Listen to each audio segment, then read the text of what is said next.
इसीलिए जीवन में ऐसा करो कि नेता बन जाओ। वाह। क्लास 10th मैथ्स चैप्टर 3 के इंपॉर्टेंट क्वेश्चंस को हम सॉल्व कर रहे हैं। और ये जो क्वेश्चंस हैं 2 चर वाले रैखिक समीकरण, pair of linear equation in 2 variables के हैं। एक्सरसाइज 3.5 ओल्ड बुक से 4th का फर्स्ट क्वेश्चन है। ये न्यू बुक के अंदर ये एक्सरसाइज नहीं है। तो इसका फर्स्ट क्वेश्चन है, एक प्रॉब्लम आपको दी गई है, उसे हमें इक्वेशन बनाकर फिर उसे सॉल्व करना है। क्वेश्चन है कि एक छात्रावास के मासिक व्यय का एक भाग नियत है। बेटा एक छात्रावास, एक हॉस्टल है जिसका महीने का एक खर्च जो है, एक व्यय, एक खर्च जो है वो नियत है यानी फिक्स्ड है, तथा शेष इस पर निर्भर करता है कि छात्र ने कितने दिन भोजन लिया। बेटा जब आप हॉस्टल के अंदर जाते हो तो आपको महीने का कुछ एक चार्ज देना होता है, प्लस आप जब खाना खाते हो, अगर हॉस्टल में आप खाना खाओगे तो उसका आपका पर डे के हिसाब से आपका जो भी आपका चार्ज है वो लगेगा। तो उस हिसाब से है। जब एक विद्यार्थी ए को जो 20 दिन भोजन करता है 1000 रुपए छात्रावास के व्यय के लिए अदा करने पड़ते हैं, जबकि एक विद्यार्थी बी को जो 26 दिन भोजन करता है छात्रावास के व्यय के लिए 1180 रुपए अदा करने पड़ते हैं। तो नियत व्यय और प्रतिदिन के भोजन का मूल्य ज्ञात कीजिए। देखो बेटा इसके लिए हम कुछ बातों पर बहुत अच्छे से गौर करेंगे।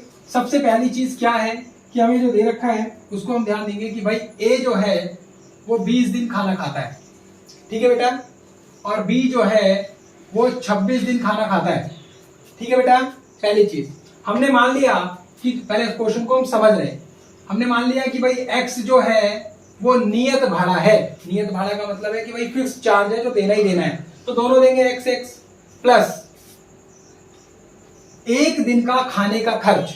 एक दिन का खाने का खर्च मैंने मान लिया y रुपए है। एक दिन में कितने रुपए का खाना खाते हो आप? y रुपए का।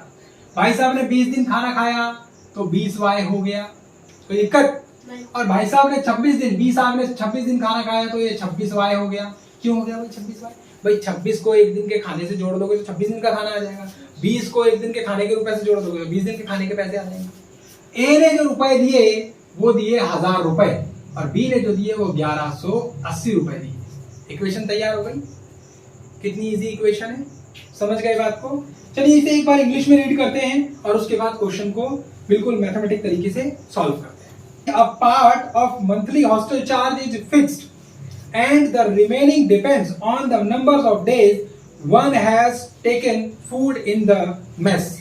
बेटा जो होटल के अंदर, जो छात्रावास के अंदर में जो भोजनालय होता है उसे मेस बोलते हैं। When a student A takes food for 20 days, she has to pay 1000 rupees as hostel charge, whereas a student B who takes food for 26 days pays rupees 1180 as hostel charges. Find a fixed charge and the cost of food per day। बेटा आपको हिंदी में या English में जो भी आपको जो इसकी बॉडी बनानी होती है क्वेश्चन की, वो बिल्कुल आप क्वेश्चन से लीजिए। सबसे पहले हम यहां लिखेंगे कि माना नियत व्यय, नियत भाड़ा, let a fixed charge equals to rupees x.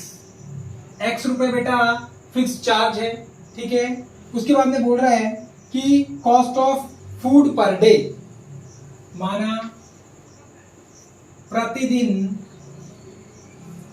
यानी एक दिन का, प्रतिदिन मतलब एक दिन का, प्रतिदिन भोजन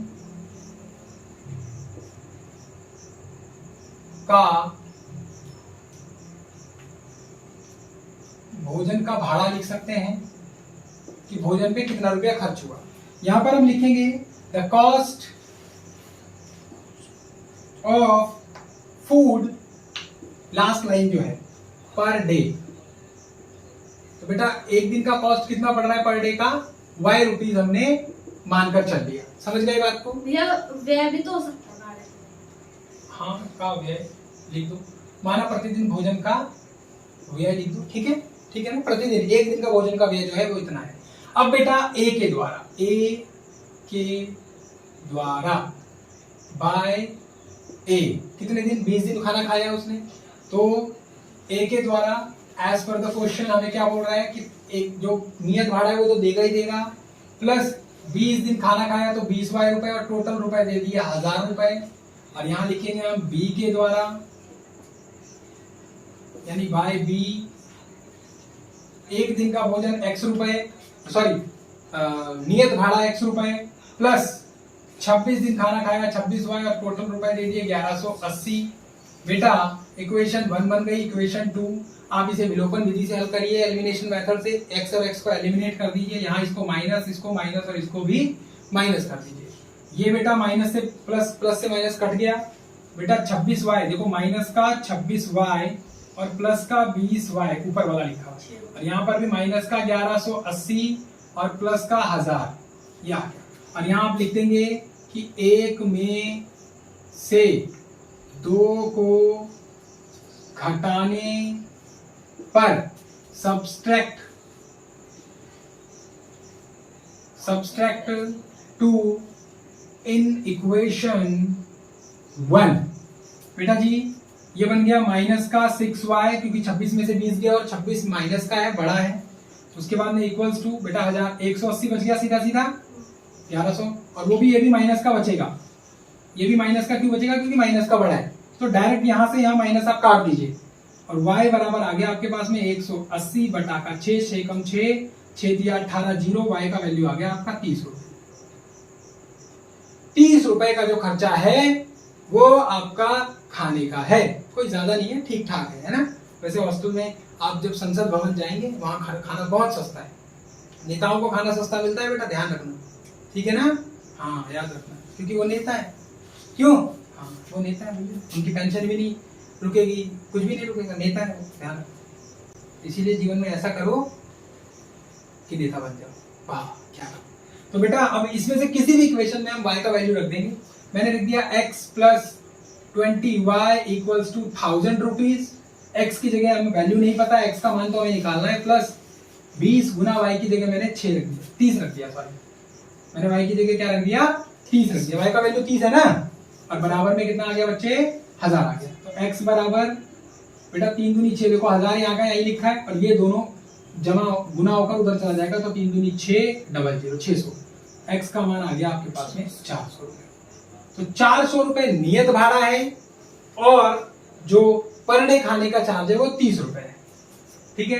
अब इसके आगे भी एक सवाल पूछ रहे आपसे कि बताइए कि अगर कोई बच्चा 15 दिन खाना खाए तो उसे कितना पैसा देना होगा। तो सिंपल सी बात है, आप x प्लस 15y कर दोगे, x की जगह 400 लगा दोगे, 15 की जगह 15 और y की जगह 30 लगा दोगे, 15 दिया 45, 450, 400 रुपये और 450 रुपये ये, और 850 रुपये उसे देने होंगे।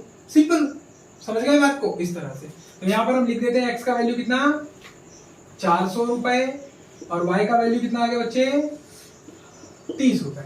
समझ गए बात को? होप समझ में आया अच्छे से question. Thank you so much, note करिए, मिलते हैं नेक्स्ट वीडियो में। जय हिंद।